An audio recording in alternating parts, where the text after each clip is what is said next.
Well, it's great to be here. I'm going to lead my friend Sheila Gunn-Reid, our chief reporter, who knows your story very closely. I know she's brimming with questions for you, but I just want to say great to see you. Thank you very much. Thanks for what you guys do. Right on. Did you think we'd be this close? I'm a little surprised. I knew how divided the party was between Smith and Taves. In the South and in Medicine Hat and in Cypress Medicine Hat, it's Danielle Smith. She's ran the best campaign. The Sovereignty Act, although there are some flaws with it, it's created a lot of interest and a lot of, it's a step in a direction that Albertans want to go. In Cypress Medicine Hat, the fact that, when Danielle was down in town, she had big crowds again. The fact that right at the start, the other candidates allowed her to set the direction by going on a debate about the Sovereignty Act. So to me, this is kind of indicative of the split in the party, the split in the Conservative movement. Now, for people who don't know, you were shown the door. I was. For being anti-lockdown, but you're still wildly popular in your riding, and I think you know that. Well, thank you for that. Are you going to come back into the party? Or I guess it depends on who the new leader is. Well, it does. I mean, all 7 of them during the campaign reached out to me and asked for support and expressed interest in getting me back in if they won. And I said, no, that's wrong. Cypress Medicine Hat were the people that put me there.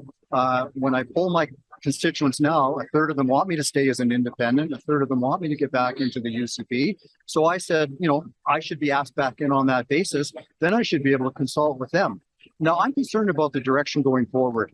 We're blessed with oil and gas royalties in this province. We're blessed with hardworking, risk-taking Albertans. It's time to lower our taxes. It's time to put more choice in health and education. It's time to put families and individuals first when it comes to economic freedom and decision-making in our communities. I appreciate that a campaign is different from how a premier may govern. So I'm hopeful that whoever wins this tonight will call me and give me an opportunity to make Alberta free and prosperous. Now, what do you think the first thing the new leader should do? Because the party is more divided than I thought they were. Although I think Taves is probably benefiting from some of those federal endorsements and the fact that he was selected by Jason Kenney to do this. So what's the first thing the new leaders should do? Well, the first thing the new leaders should do is reach out to me and Todd and all the MLAs and give us a real voice. Jason Kenney not only did not meet expectations of Albertans, he could have been the Ron DeSantis of Canada and missed that opportunity. But the caucus communication, the caucus involvement, the caucus leadership just wasn't there.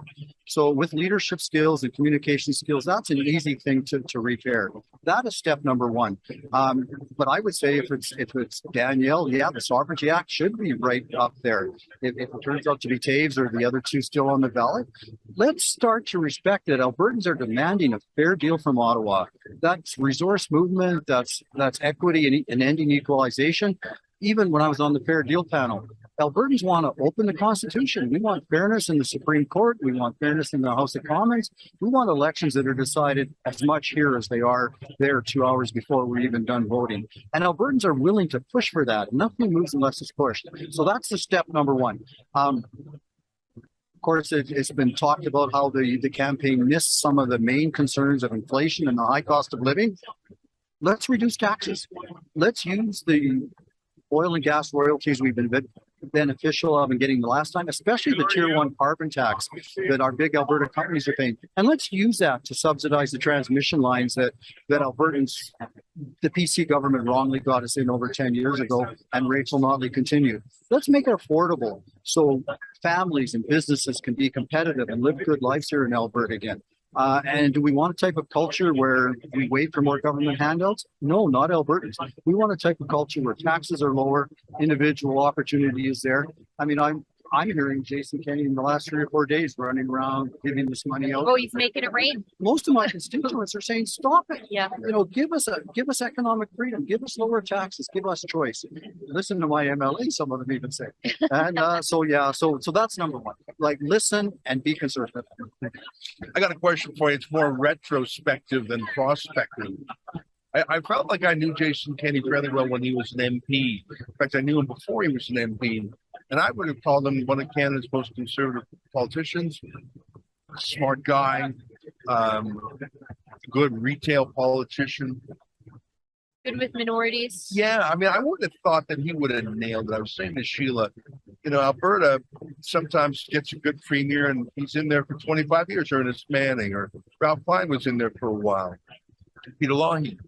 I thought that was going to be Jason Kenney, but maybe I was wrong. Maybe Kenney changed.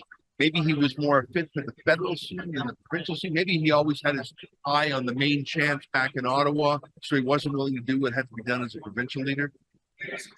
You were inside. I got to ask you really quick before the next round of results. I believe that we put a handle on him he didn't deserve. He wasn't that conservative. And he did, I think, what you were after. He had his eye on Ottawa, not Alberta families. Let's see the new results, Drew. Sorry, my question was so long. We'll talk more of your answer in a minute. With 8.37% of the vote drops out of the ballot. Remaining candidates and percentages are Brian Jean, 13.5%.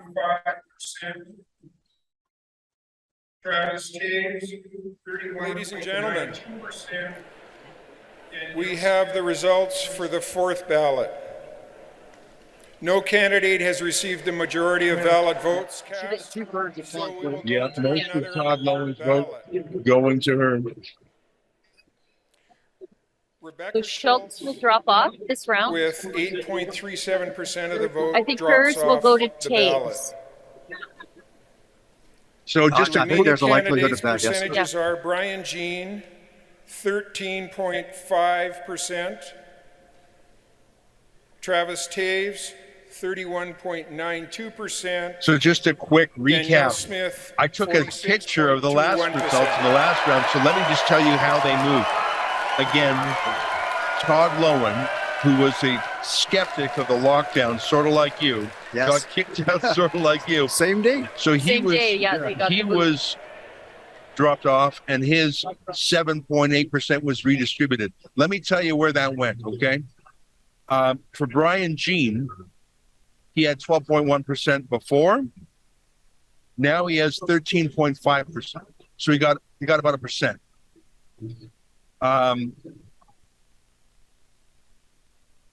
Travis Taves had 30.4%. He just went up a little bit, 31.9%. The biggest gainer, as you pointed out, was Danielle Smith. She went from 41.7% to 46.2%. So she's achingly close to that 50%. She needs 3.8% more. Can she get that from the next folks to drop off? Schultz is the next to drop off, 8.4% up for grabs.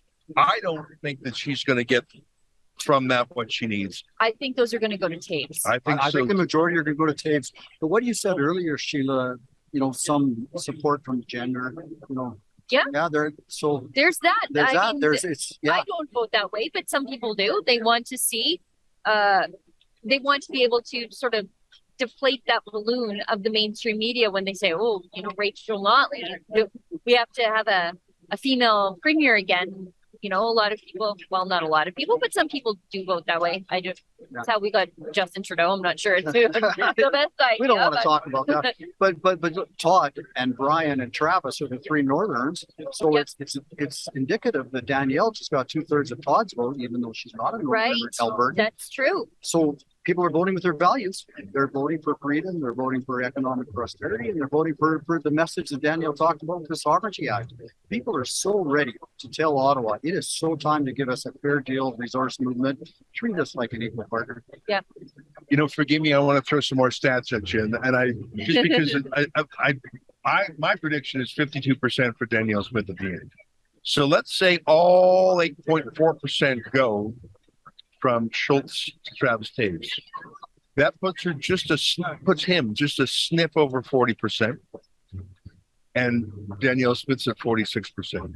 So of Brian Jean's 13.5%, Danielle Smith needs just 3.8% of And I that, think she'll get more. and Travis Taves needs 10% of that. Is it likely that that even if 100% of Schultz votes goes to Taves, can Taves get 2/3 of Brian Jean? I'm going to say no.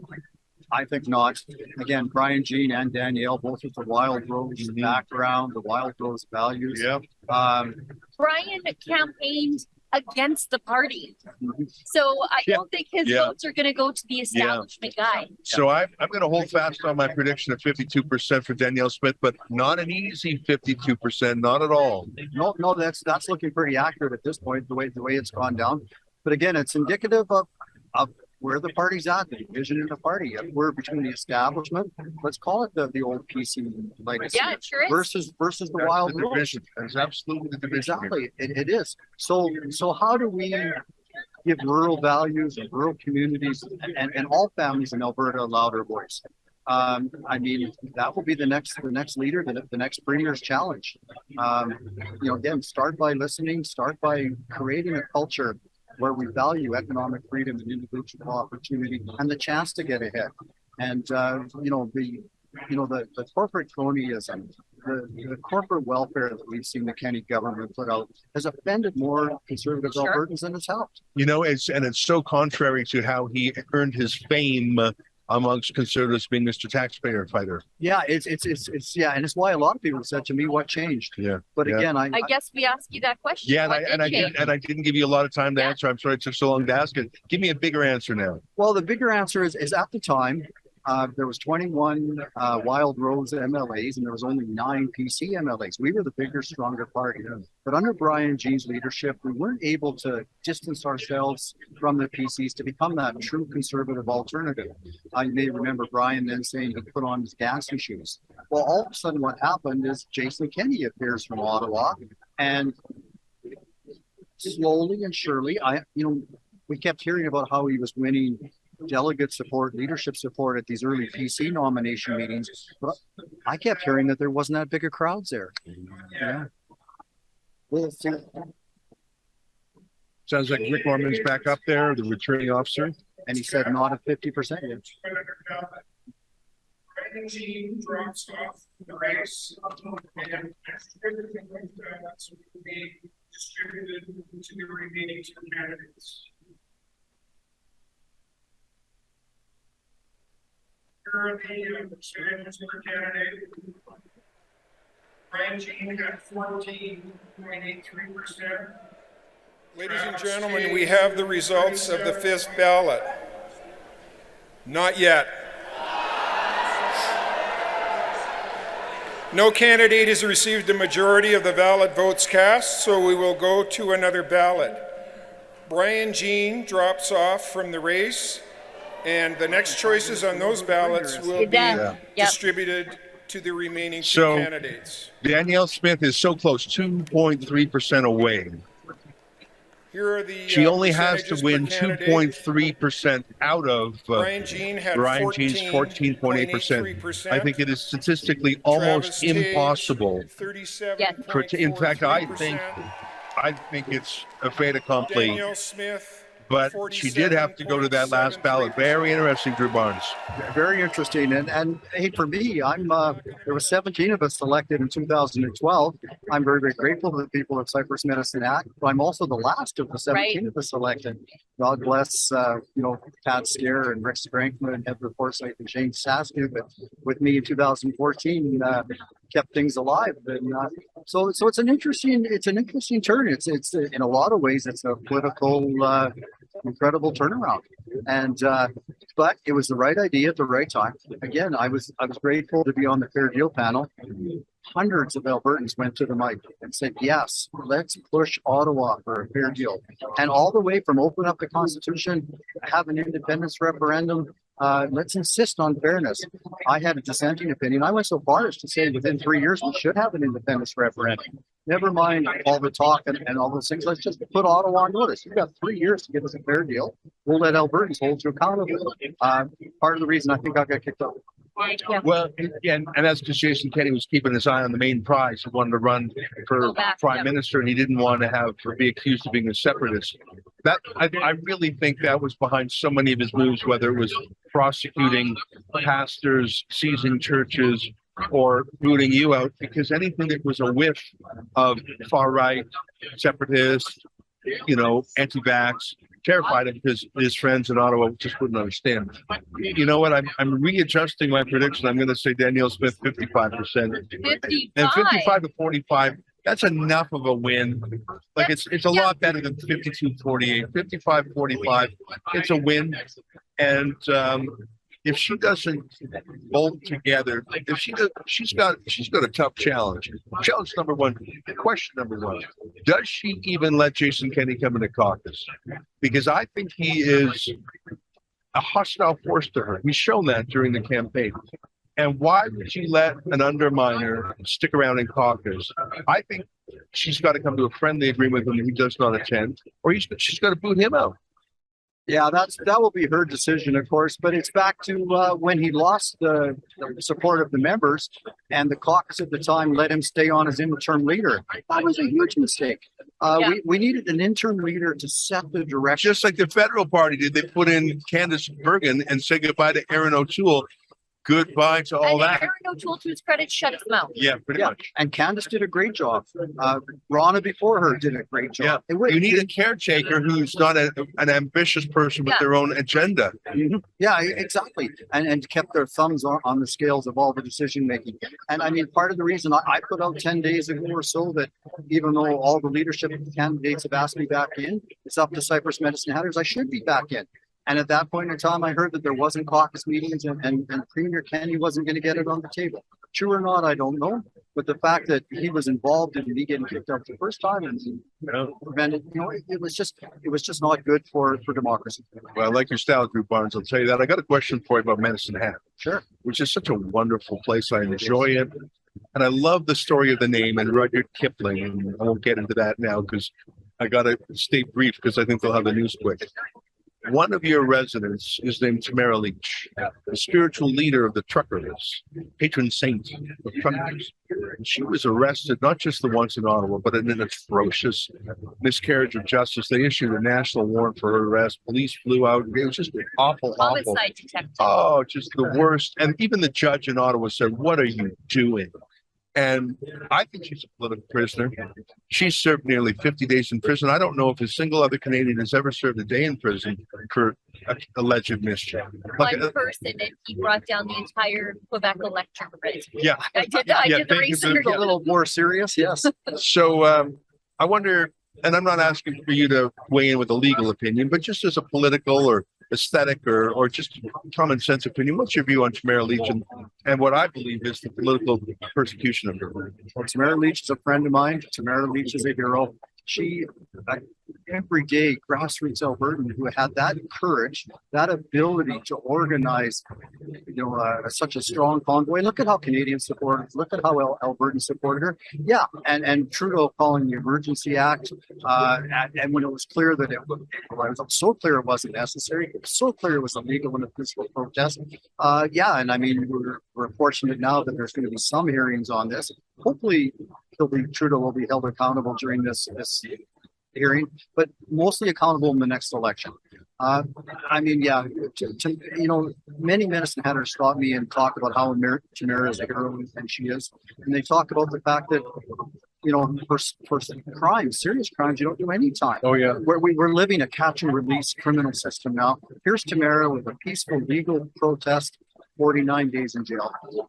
You know what? I just read. Oh, looks like we have the results. We have the winner. Thank you both very much for talking to me tonight. Well, it's great to see you go out there and do some good work, Drew. Thanks, Drew.